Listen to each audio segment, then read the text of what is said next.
promise into a reality. This is what said by Lincoln. Commitment ఉన్న చోట consistency ఉంటుంది. అందుకే మేము ఈ రోజున ఎన్డీఏ కూటమి ప్రభుత్వం చంద్రబాబు గారి నాయకత్వంలో we're committing, we have committed, we will make sure this is only going to be the capital of state of Andhra Pradesh. We will take it forward.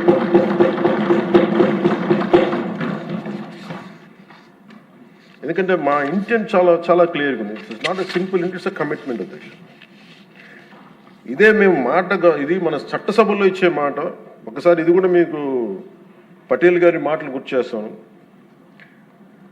600 పైచిలకు మన చిన్న చిన్న రాజ్యాలన్నీ కలిసి, ప్రిన్స్లీ స్టేట్స్ అన్ని కలిపి ఇండియన్ యూనియన్గా పెట్టినప్పుడు ప్రైవేట్ పర్స్ పెడతాం, మీకు అందరికి ఇస్తాం అనేది, రాజభరణం ఇస్తామని చెప్పిన తర్వాత ఆయన అయిపోయిన 2 రోజులకి చెప్పి అప్పుడు రాజభరణం ఎందుకు వాళ్ళని మాట్లాడుతుంటే, మన చట్టసభలో ఇచ్చిన మాట మనం ముందుకు తీసుకెళ్ళకపోతే ఈ చట్టసభల మీద విశ్వాసం ఉండదు. అది రాజభరణం తీసేసిన తర్వాత కూడా దాని ముందే ఆయన చెప్పారు, రాజభరణం వీళ్ళు తీసేసే మైండ్ సెట్లో ఉన్నారని ఆయనకి అర్థమైంది అనుకుంటే ఆ కాంటెక్స్లో చెప్పారు అధ్యక్షుడు. అలాగా మేము this should be a commitment. ఇందాక లోకేష్ గారు చెప్తా, ప్రతి ఒక్కరికి ఇదే భయం ఉంది, మళ్ళీ రేపు పొద్దున వీళ్ళు వస్తే ఏం చేస్తారని. ఏమీ చేయలేరు, రారు, ఏమి చేయలేరు.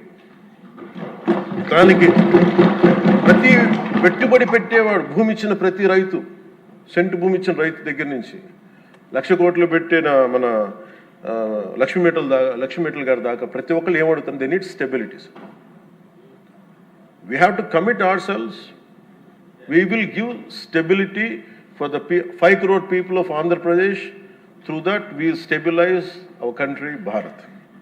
ఇది కనుక మనం నిలబడకపోతే మనందరికీ భిన్నమైన అంశాల్లో కొంత తేడాలు ఉండొచ్చేమో, అభిప్రాయ భేదాలు ఉండొచ్చేమో, పాలసీ ఎలా కాకుండా ఎలా చేయొచ్చేమో అభిప్రాయ భేదాలు వస్తాయేమో, రావచ్చేమో నాకు తెలియదు.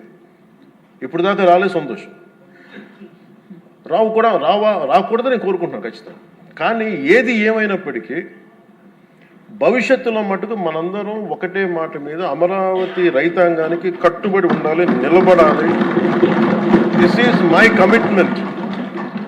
This is what our commitment from Janasena party to our trusted honourable CM గారు శ్రీ నారా చంద్రబాబు నాయుడు గారికి.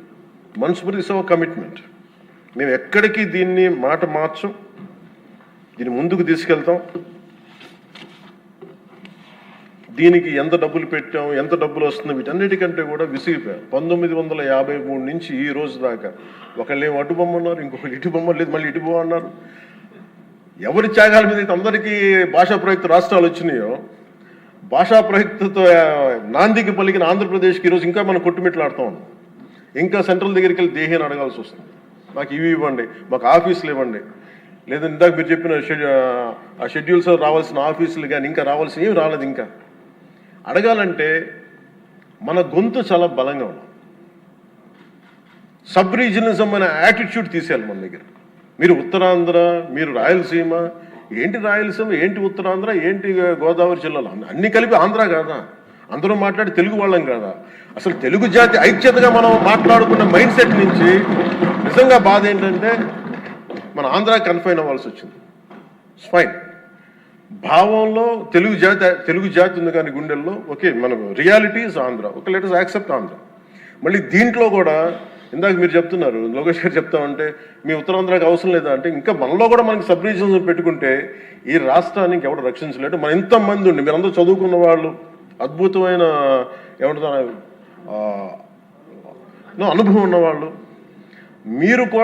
మీరు కూర్చోబెట్టి దీన్ని బలంగా ప్రజల దగ్గర తీసుకెళ్ళిపోయి ఇదంతా మంది ఒకటే నేల, ఒకటే రాష్ట్రం, ఒకటే భాష, ఒకటే జాతిని మనం బలంగా బల్లగుద్ది చెప్పకపోతే గెలుపు ఎక్కడ ఉంటుందంటే మన బలహీనత వాళ్ళ గెలుపు. అది గుర్తుపెట్టు, మన బలహీనత, మన అనైక్యత. వాళ్ళని చూసి మనం ఏం ఆలోచించగలరు, రేపు పొద్దున వీళ్ళు వచ్చేస్తారంటే. ఎప్పుడు వస్తారంటే నేను చెప్తున్నాను మీకు, మనలోని అనైక్యత, మనలోని అవగాహన లోపం ఉంటే వాళ్ళకి ఆ బలం ఉంటుంది. అసలు ఆ పరిస్థితి మనలో రానప్పుడు అలాంటి పరిస్థితులు ఎప్పటికీ ఉత్పన్నం కావు. స్టెబిలిటీ ఫర్ దిస్, ఒక జనరేషన్ స్టెబిలిటీ ఇవ్వాలి మన Andhra Pradesh. I'm committing for that. ఒక generation stability 25 to 32 years stability ఆంధ్రప్రదేశ్కి ఇవ్వాల్సిన అవసరం ఉంది.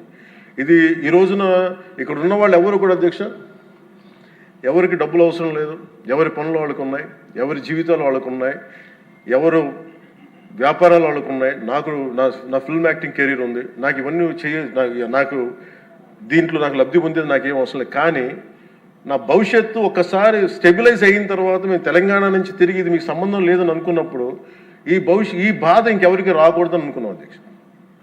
స్టెబిలిటీ పోగొట్టుకు డీస్టెబిలైజ్ అవ్వకూడదని ఒక వేదంతో ఈ రోజున అన్నీ వదులుకొని తిట్లు తిని, ఇంట్లో ఆడబిడ్డలను తిట్టించుకొని, ఇంట్లో నా భార్యను తిట్టి, బూతులు తిట్టి, ఇంతమంది అందరి మీద కేసులు, మన పార్టీ వ్యక్తుల మీద కేసులు పడి అటెంప్ట్ మర్డర్ కేసులు పెట్టించుకొని ఇవన్నీ చేయాల్సిన అవసరం లేదు. కానీ ఎందుకు చేస్తున్నాం అంటే we want to make sure criminalization into politics cannot be tolerated, will never be tolerated.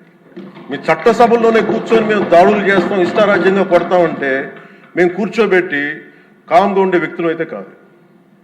మనందరం ఇవ్వాల్సింది కూడా చాలా బలంగా, we're here to give solid stability for Andhra Pradesh. తద్వారా పెట్టుబడులు చాలా బలంగా వస్తాయి. అది ఈ ప్రజలు, నేను ఆంధ్రప్రదేశ్ ప్రజలకి ఈ సభాముఖంగా సభాపతి గారి ద్వారా నేను చెప్పదలుచుకున్నాను.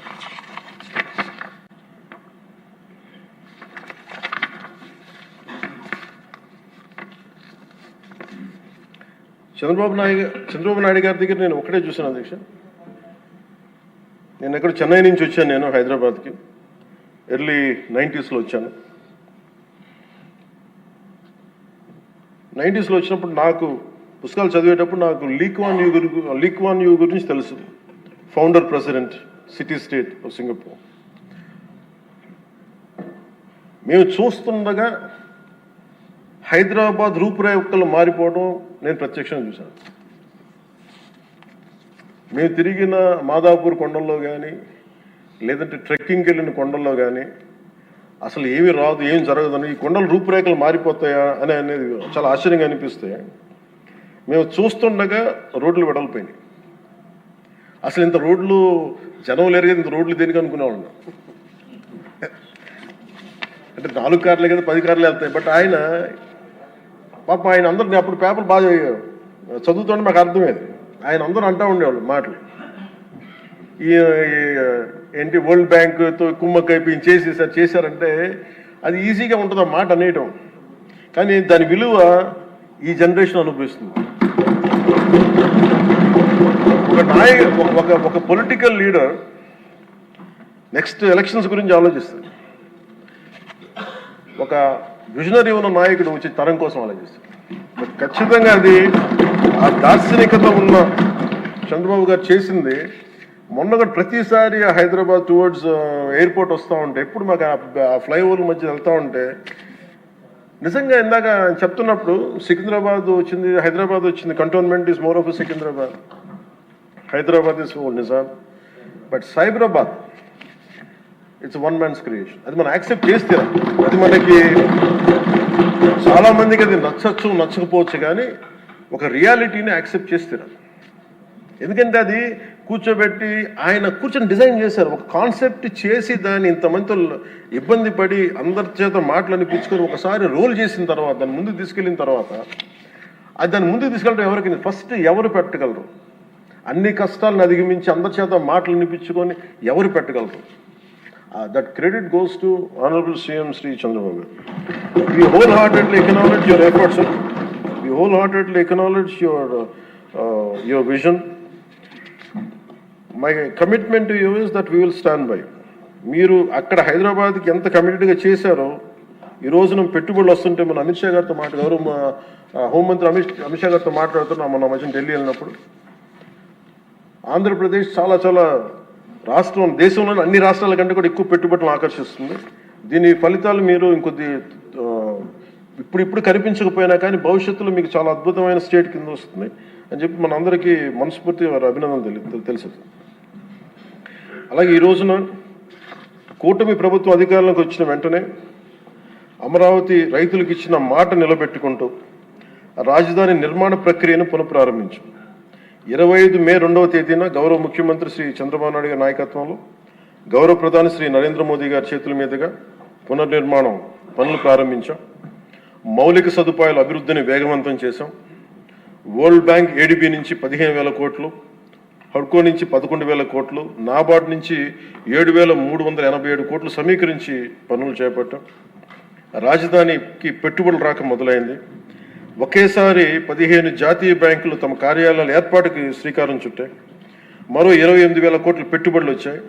అమరావతి ఒక సాధారణ రాజధాని కాదు, ఇది ఒక ప్రజా రాజధాని. ప్రపంచ శక్తిగా రూపుదిద్దుకోనున్న రాజధాని అమరావతి. ఆంధ్రప్రదేశ్ రాష్ట్ర శాశ్వత రాజధాని. ఈ మేరకు అసెంబ్లీ సాక్షిగా ప్రభుత్వం శ్రీ నారా చంద్రబాబు నాయుడు గారు ప్రవేశపెట్టిన తీర్మానానికి జనసేన పార్టీ తరఫున మనస వాచ కర్మణ సంపూర్ణ మద్దతు తెలియజేస్తున్నాం. జై